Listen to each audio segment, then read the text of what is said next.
네, 이어가도록 할게요. 5주차 2차시 이어가겠습니다. 우리가 1차시에서는 라틴 아메리카와 아프리카의 개괄적인 내용, 그리고 이제 본격적으로 16세기에서 19세기 동남아시아 역사 지금 살펴보고 있는데, 오늘 하는 것까지는 16세기 이전에 동남아시아의 각각의 나라들의 역사에 대해서 한번 전반적인 것들을 좀 살펴보고요. 그리고 이제 16세기, 19세기까지의 역사에 대해서 조금 더 깊이 들어가는 이런 형식으로 수업이 진행되고 있습니다. 네, 베트남의 역사를 한번 살펴보도록 하겠습니다.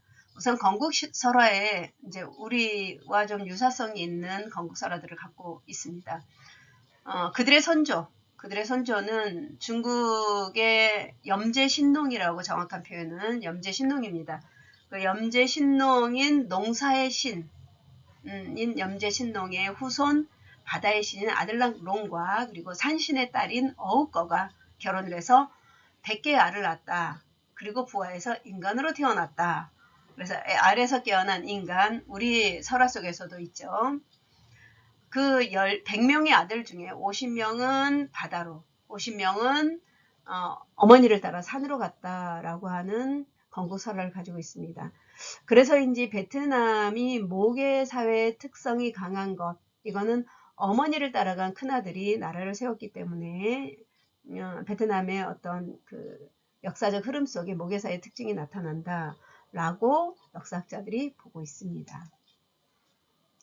이렇게 이제 건국설화를 토대로 해서 동서문화라고 베트남과 인도네시아 문화를 동서문화라고 칭합니다. 동서문화는 바로 선사시대, 청동기 시대의 문화들을 동서문화라고 한다라고 볼 수 있는데, 이러한 문화를 가진 베트남의 초기 국가는 홍방왕조입니다. 또는 락 왕조라고 얘기도 하고요. 이 왕조가 BC 2879년에서부터 258년까지 굉장히 긴 어떤 기간 동안에 홍방왕조가 베트남을 이끌어왔다라고 볼 수 있고요. 이제 이어받은 것이 뚝판왕조입니다. 뚝판왕조는 BC 257년에서부터 이제 멸한 시기는 기록에 나와 있지 않다라고 보는데, 이어서 이제 베트남 지역을 패권을 잡았던 게 바로 남월입니다. 남월은 기원 전 208년부터 시작해서 111년까지 베트남 지역권을 지배했던 나라가 바로 남월이다라고 보는데, 이후에 이제 중국 한나라의 복속이 되기도 하고요. 또 간간히 독립도 이루지만 명나라에 다시 복속되는 이러한 어떤 그 연속적인 중국과의 연관성을 가지고 있는 그런 베트남이다라는 것. 그래서인지 이 베트남과 관련된 부분은 우리나라 기록에도 좀 나와 있다라는 거. 그래서 한나라에 복속되면서 우리 고조선에 영향을 주고요. 명나라에 복속되면서 고려 조선에 영향을 주는 이러한 모습들이 좀 보여지기도 합니다. 자, 이제 베트남의 굉장히 대표적인 그 나라가 바로 레왕조입니다. 레왕조, 즉 대월국이라고 하죠. 대월국은 우리나라 역사서에도 물론 나오기도 하고요. 또 같이 무역을 했던 그런 나라이기도 합니다. 레왕조가 건립되어서 1428년에 건립돼서 1778년까지 오랫동안 그 레왕조가 베트남 지역권에 이제 패권을 차지하고 있었는데, 명나라를 몰아내면서 독립을 하게 되고요. 그리고 베트남 왕조 중에 가장 오랫동안 베트남 지역권을 집권했던 그런 왕조이다라고 볼 수 있습니다.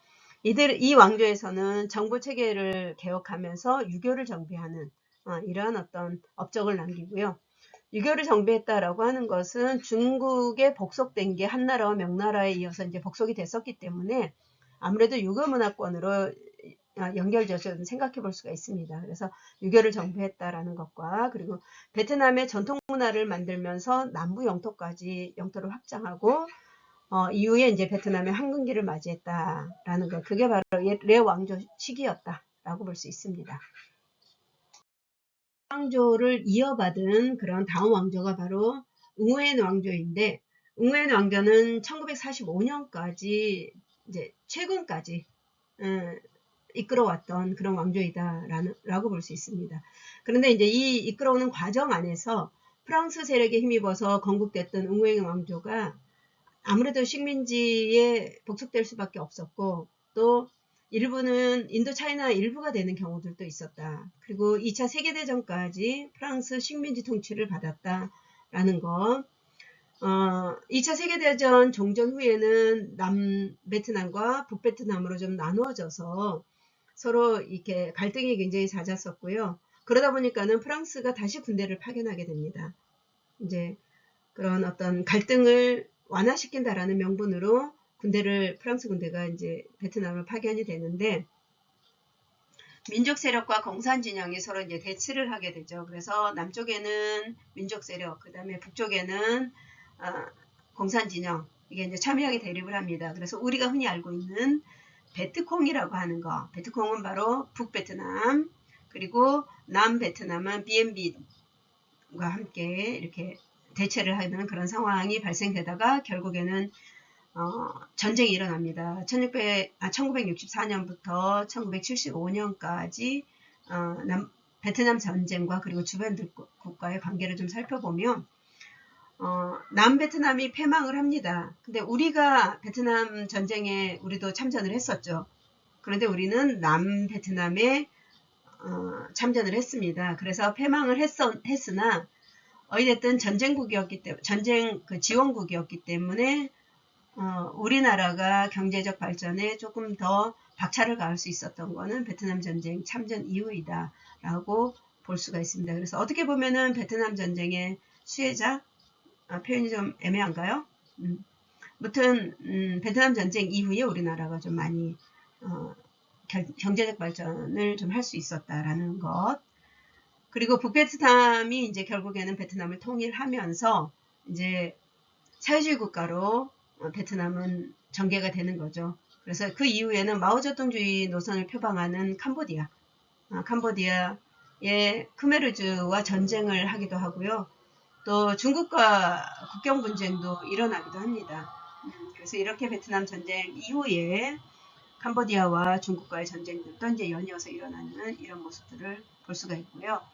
1980년 이후에는 쇄신정책에 의해서 서방세계문으로 개방합니다. 그래서 우리나라와도 굉장히 활발한 교육이 일어나고 있죠. 특히 지금 이제 21세기에 와서는 다문화에 의해 여러분들이 배우셨겠지만, 다문화 국가들 중에서 가장 지금 우리나라에 많은 인구를 차지하는 게 바로 중국이라고 알고 있죠. 그리고 뭐 2위, 3위가 바로 이제 베트남이지 않을까? 이런 생각을 하는데, 굉장히 많은 교육을 이루고 있고요. 또 베트남에서 우리나라를 모델 삼아서 새로운 부흥의 시대를 열려고 굉장히 노력을 하고 있다라는 것을 볼 수가 있습니다. 그래서 우리나라와는 굉장히 밀접한 관계를 가지고 있는 게 바로 베트남이다라고 정리를 해볼 수가 있습니다. 네, 태국의 역사를 이어서 보게 되면은 태국은 타이족이 주 종족입니다. 기원전 4000년경에 청동기 문화를 형성하면서 타이족이 좀 이제 아래로 남아시아 쪽으로 이주를 하기 시작하면서 그 지역권의 토착민이었던 말레이족이나 몬족 그리고 크메르족 그들의 문화에 영향을 주면서 타이족이 지역권을 형성했다라고 볼 수 있습니다. 주로 이제 부족국가로 존재하던 이런 타이족과 말레이족, 몬족, 크메르족들은 13세기에 스코타이 왕국이 건립이 되면서 현재 태국의 영토를 라카맹 왕 시절에는 지배할 정도로 굉장히 광범위하게 융성했던 그러한 왕국이다. 그리고 이제 북쪽 지역에는 치앙마이라고 해서 그러니까 버마, 미얀마와 그리고 태국의 국경 지역을 보게 되면 치앙마이라는 지역이 있습니다. 그것을 중심으로 해서 란나 왕국이 건립이 돼서 18세기까지 이르게 됩니다. 그리고 이제 중앙부에는 아유타야 왕국이 1349년에서 아유타야 왕국이 이제 건국이 되고, 그리고 1767년에 멸망을 하는 이러한 어떤 일련의 과정들이 있습니다. 아유타야 왕국은 소승불교를 국교로 제정하면서 법을 제정했다라고 하는 것은 이제 정식 국가로서의 틀을 마련했다라고 볼 수 있죠. 그리고 16세기에는 포르투갈과 그리고 유럽 일부 그리고 중국, 인도와 관계가 지속적으로 진행됐고요. 1767년에는 버마가 침공을 합니다. 굉장히 강성했던 게 이 시기의 버마인데 버마가 태국을 침공해서 6개로 분열한 상태에서 버마에서 지방관이 파견될 정도로 굉장히 강성했던 버마입니다. 그런데 이후에 중국계 태국인인 딱신대왕이 이 버마군을 몰아내고 수도를 돈부리로 정하면서 돈부리 왕국이 건립이 됩니다. 특히 이제 돈부리 왕국은 라오스 수도인 비엔타인까지 점령을 할 정도로 굉장히 강성한 그런 군사력을 가지고 있었다라고 보는데 1782년에 라타꼬신 즉 짜그리 장군에 의해서 돈부리 왕국이 이제 패하고요. 라타꼬신 왕국으로 이제 다시 출발을 하게 됩니다. 라타꼬신 왕국은 현재까지 라타꼬신 왕국이 진행되고 있고요. 1909년에 영국 시암 조약으로 인해서 현재 태국이 국경으로 확정되었다라고 보고요. 그리고 1932년에 시암 혁명이 일어나서 시암 최초로 헌법이 공포되고요. 그리고 입헌군주제로 전환되었다라는 거. 그래서 현재는 라마 10세가 태국의 국왕으로서 지금도 태국을 이끌고 있다라고 볼 수 있습니다. 네, 미얀마의 역사 한번 같이 살펴볼게요. 미얀마의 역사는 굉장히 길고 복잡하다라는 거. 그래서 가장 오래된 민족이 바로 몬족이나 뾰족으로 추측되는데 9세기에 버마족이 이제 내려와서 다수의 민족으로 좀 이루게 되는 게 버마족입니다. 그래서 지금 현재는 주로 몬족이나 뾰족 그리고 버마족. 근데 버마족이 이제 가장 많은 범위를 차지하고 있죠.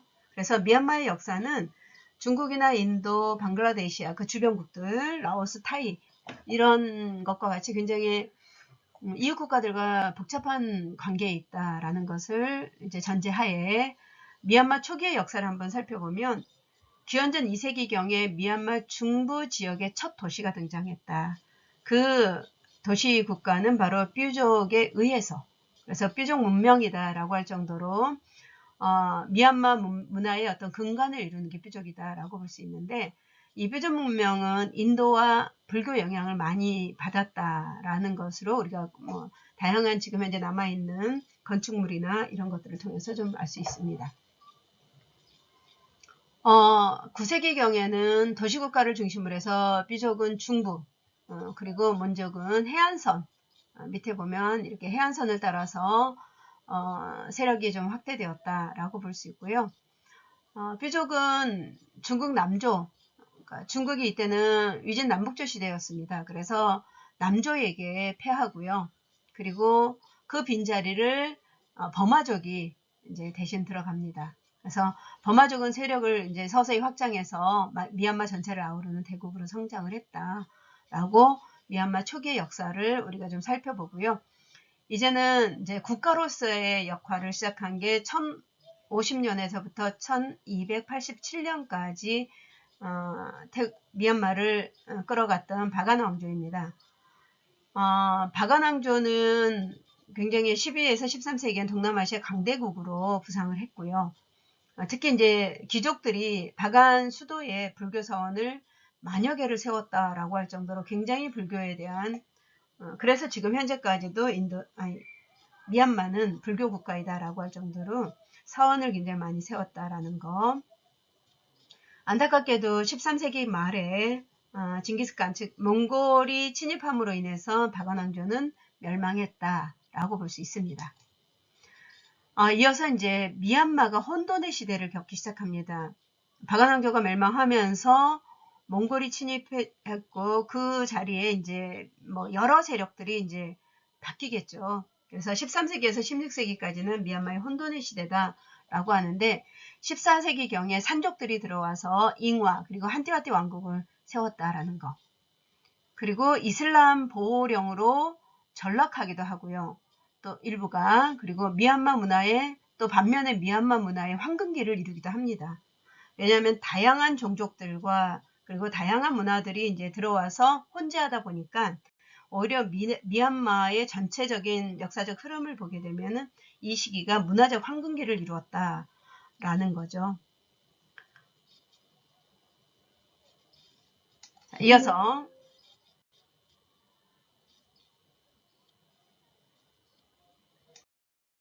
미얀마가 혼돈의 시대이긴 했으나 황금기를 거치면서 이제는 하나의 통일국으로 독립한 게 바로 다운고 왕조입니다. 1531년에서 1752년까지 이 미얀마를 다스렸던 그런 왕조이죠. 다운 왕국은 잉어 왕국의 봉신국이었습니다. 그런데 세력이 확장되면서 잉어 왕국에서 좀 독립한 그런 다운 왕조인데 다운 왕조는 미얀마 법을 재정비하고요. 그 다음에 봉건 세습을 타파 그리고 중앙 집권화를 이루는 굉장히 큰 치적을 이루죠. 그리고 굉장히 강대국으로 부상을 했지만 1581년 바인나옹 왕이 사망하면서 서서 이제 쇠퇴의 길을 걷기 시작합니다. 그래서 1752년에 몬족의 독립으로 다운 왕조가 멸망하고요. 그리고 한타와티 왕조가 다시 재건이 되는 이런 어떤 일련의 과정을 거칩니다. 그러다가 그 다음에 이제 전체 미얀마를 이끌어갔던 게 바로 꼼바운 왕조이다. 이 꼼바운 왕조는 1752년에서 1885년까지 이제 가장 긴 역사를 미얀마를 이끌었다라고 볼 수 있는데 알라웅파야가 한타와티 왕국과의 전쟁에서 승리를 하면서 이제는 꼼방 왕조가 건립이 되는데 1759년에 미얀마 전역을 통일하고요. 그리고 영국과 프랑스를 몰아냅니다. 굉장히 강성했죠. 그리고 1770년에 라오스 일대를 정복을 하면서 그리고 버마 시암 전쟁에서 승리하고 청나라와 전쟁에서도 승리를 합니다. 그래서 굉장히 대국으로 그리고 자국에 들어와 있던 어떤 영국, 프랑스를 몰아냈다라는 것도 엄청난 일이었고요. 그리고 이제 주변국들과의 전쟁에서도 승리를 하는 이러한 꼼방 왕조의 강력한 어떤 그 힘 이런 것들을 좀 볼 수 있는 그런 부분입니다. 꼼방 왕조가 청나라 전쟁을 벌이고 있을 때 아유타야가 뺏겼던 영토를 다시 회복합니다. 그리고 이제 치앙마이 아까 린다 왕조가 있다고 그랬죠. 린다 왕조도 공격하고 그리고 버마 시암 전쟁이 1855년까지 전쟁이 지속되는 이러한 현상을 보여주기도 합니다. 이어서 이제 버마 역사상 다운 왕조 다음으로 굉장히 이 강성한 나라다라고 하는데 버마와 영국 전쟁을 좀 보면은 이제 버마 영국이 이제 전쟁을 계속 이제 하는데 영국 전쟁에서 1, 3차까지 전쟁을 일으키는데 결국에는 미얀마가 패하게 되면서 이제 이때부터 1885년부터 영국의 식민지가 된다라고 우리가 역사적 흐름 속에서 볼 수가 있습니다. 그러면서 이제 다운 왕조의 행정 체계를 받아들이는 그런 강력한 통치 체제와 내외적인 안정을 유지하는 그런 모습도 보여지고요. 특히 이제 생활적인 부분에서는 남성은 글을 거의 알고 있습니다. 여성은 반면에 5% 정도 아는 수준으로 문맹률이 좀 낮은 편이다. 이 시기에는 이렇게 볼 수 있는데 우리나라하고 비교해서 봤을 때 이때가 우리나라 아마 조선 중기 정도 되는 그러한 시기, 중기에서 후기로 넘어가는 그 시기 정도인데 이때 우리나라는 어땠느냐면 남성들이 글을 알고 있었느냐? 아니요. 양반들만 알 수 있는 글이었어요. 한자. 그러면 일반 그 양민들은 어땠느냐? 글을 알면은 강상의 도를 어긴다.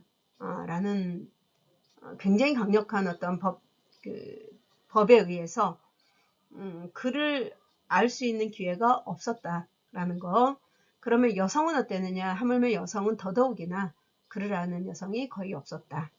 대신 양반가의 교수들, 양반가의 여성들은 언문이라고 해서 한글을 세종대왕께서 창제하고 난 다음에 그게 우리 관료들에게 이 한글이 바로 쓰여졌느냐? 그러지 못했거든요. 조선 중기를 지난 임진왜란과 그리고 청나라의 전쟁을 치르고 난 이후에 서서히 이제 우리 한글이 관료들 사이에 쓰이기 시작하고, 특히 이제 관료들 사이에도 관의 어떤 행정체계 안으로 그건 들어올 수가 없었습니다. 뭐 시나 문학작품 이런 부분에서 좀 보여지는 이런 정도였다라는 거. 그리고 이제 여성들이 주로 많이 썼습니다. 그래서 언문이라고 했죠. 그래서 그 시기에 지금 이렇게 꼼방왕조가 남성이 글을 거의 알고 있다라고 했던 이 시기에 우리나라는 오히려 문맹률이 굉장히 높았습니다. 그만큼 미얀마가 근대까지는 우리나라보다 훨씬 더 조금 더 높은 수준의 문화를 향유하고 있었다라는 것을 이 언어적인 부분에서 단적으로 좀 볼 수도 있습니다. 그리고 서구 열강의 식민지 쟁탈전에 의해서 제국주의가 좀 무너졌다라고 꼼방왕조를 좀 볼 수 있고요. 이제 꼼방왕조가 무너지면서 드디어 이제 식민지 시대가 이제 전개가 됩니다. 그래서 식민지 시대는 1886년에서 1948년까지 이어지는데요. 꼼방왕조가 영국에게 합병된 게 1886년 1월 1일 합병됩니다. 그리고 버마에 이제 이어서 계속적으로 이제 버마의 독립운동들이 이제 일어나기 시작하는데 1차 세계대전 중에 시작해서 세계대공황 이후 젊은 지식층들 사이에서 버마인의 독립, 이게 이제 절실해졌다라는 거. 그리고 1930년에 따야와띠 지방에서 농민 무장봉기가 일어나고요. 이게 이제 전국적으로 퍼지면서 이제 들불처럼 일어났으나 1931년에 진압되었다라는 거, 성공하지 못했다라는 거죠. 그리고 1937년에 인도로부터 독립을 하고요. 영국 연방 내에 자치령이 되기도 했습니다. 그리고 1942년에 아웅산이 이끄는 버마 독립의원군에 의해서 일본군과 연합해서 영국군을 몰아냈습니다. 그런데 일본군은 이때 뭐였죠? 2차 세계대전 중이었죠. 그리고 일본군이 역시 버마를 식민지로 이제 활용하는 거죠. 근데 참 다행인 게 2차 세계대전 연합군의 승리로 끝납니다. 그래서 몰아냈던 영국군이 다시 버마로 들어와요. 그러다가 1947년 2월 12일 날 팡능 조약에 따라서 자치공화국으로 이제 승격이 되는 그런 일련의 과정들을 거칩니다. 버마 민주공화국 연방이 이제 1949년에서 1962년까지 연결이 되는데 1984년에 아웅산 테러 사건이 일어납니다. 우리 역사 속에도 기록되어 있는 아주 큰 사건이죠. 그리고 1968년에 버마에서 미얀마로 국호를 바꿔요. 그리고 88년에 미얀마 연방공화국이라는 국호로 이제 지금 현재까지 이어지고 있는 게 미얀마입니다. 자, 이렇게 미얀마의 역사까지 우리가 이제 전반적으로 한번 살펴봤습니다. 마지막으로 라오스의 역사에 대해서 같이 한번 살펴보도록 할게요. 자, 라오스는 13세기에 중국 남부에서 살던 라오족이 내려와서 시작된 곳이다 라고 볼 수 있는데 1353년에 파온 왕의 주도로 인해서 메콩강 유역에 란산 왕국이 건립이 됩니다. 그래서 최초의 왕국이 이제 건립이 되었다라고 볼 수 있고요. 전반적으로 라오스 통일에서 식민 시대까지 한번 쭉 살펴보면 1638년에서부터 1695년까지 수린냐 윙사 왕 시대라고 볼 수 있습니다. 이 시대에 라오스가 통일이 됐고요. 또 강력한 왕국을 건립을 했다라고 볼 수 있습니다. 이후에 이 수린여 인사 시대에 이어서 이제 세계 왕국으로 이 시대가 분리가 됩니다. 비엔타엔 그리고 루앙프라방 참바사 왕국이 세 왕국으로 분리가 되다가 나중에 이 세 왕국이 1893년에 프랑스 보호국으로 전환되었다라는 거. 그리고 1945년 잠시 일본군이 점령한 다음에 2차 세계대전이 종전이 되면서 일본국이 패망국으로 되고요. 그러다 보니까 프랑스가 다시 이제 라오스로 들어오게 되죠. 1946년에 프랑스가 왕이 통치하에 통일된 라오스를 독립을 승인합니다. 그리고 1949년에 헌법이 공포되고 그리고 프랑스 연방 안에서 제한된 자치국가로 존재하고요. 1950년에 1차 인도 차이나 전쟁을 통해서 실질적인 독립을 추진했다라는 것. 그래서 1945년에 이제 완전한 독립을 이제 하기 위한 어떤 그 노력들을 했다라는 거죠. 그 이전에는 프랑스의 어떤 그 영향권 안에 들어가 있었다라고 볼 수 있고요.